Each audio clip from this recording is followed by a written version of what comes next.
औज़ुबिल्लाहिमिनश्शैतानिर्रजीम बिस्मिल्लाहिर्रहमानिर्रहीम। आज हम कागज़ की ईजाद के बारे में हिस्सा 2 बयान करेंगे।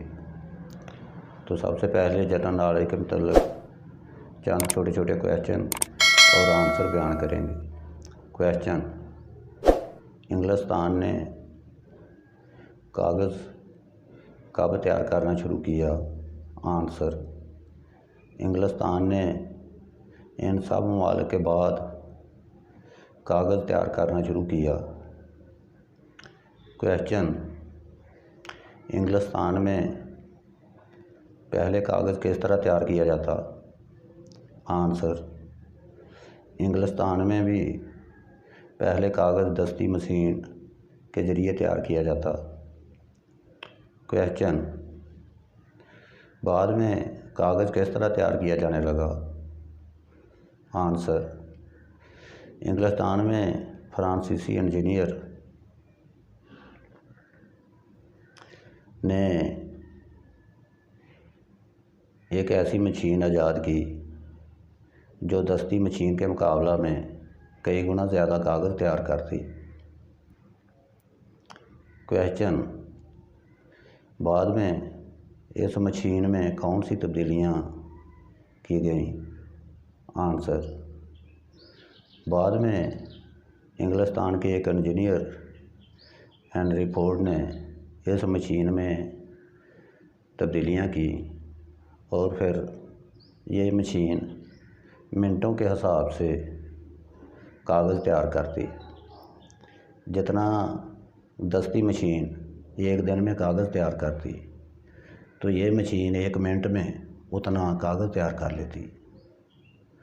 क्वेश्चन: हिंदुस्तान में कागज़ कब तैयार करना शुरू हुआ? आंसर: हिंदुस्तान में 1876 में कागज़ तैयार करना शुरू हुआ।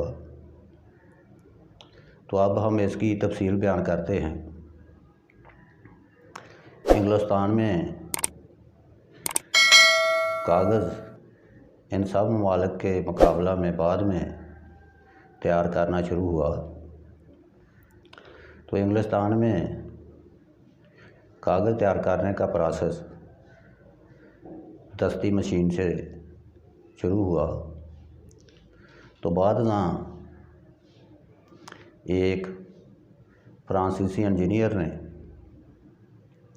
इस मशीन में कुछ तब्दीलियाँ की, तो ये मशीन दस्ती मशीन के मुकाबला में कई गुना ज़्यादा कागज़ तैयार करने लगी। फिर इंग्लिस्तान के एक इंजीनियर हेनरी फोर्ड ने इस मशीन में और तब्दीलियाँ की,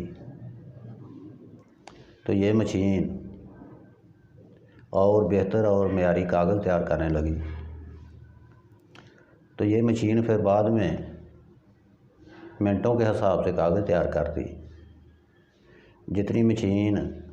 जितनी दस्ती मशीन 1 दिन में कागज़ तैयार करती, ये मशीन 1 मिनट में उतना कागज़ तैयार कर लेती।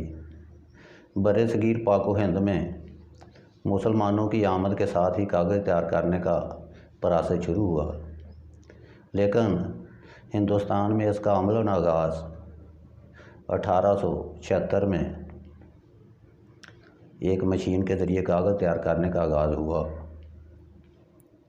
तो हिंदुस्तान में रॉयल पेपर मिल्स के नाम से एक कारखाने में कागज़ की तैयारी का प्रोसेस शुरू हुआ और कागज़ तैयार होना शुरू हुआ।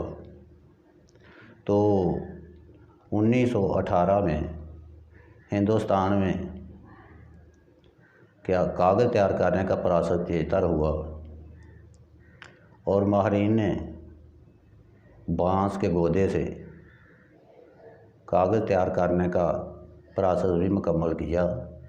इसके अलावा घास, धान और गन्ने के फोक से भी कागज़ तैयार करने का अमल मुकम्मल किया। तो आज हमने कागज़ की ईजाद के बारे में हिस्सा 2 बयान किया है।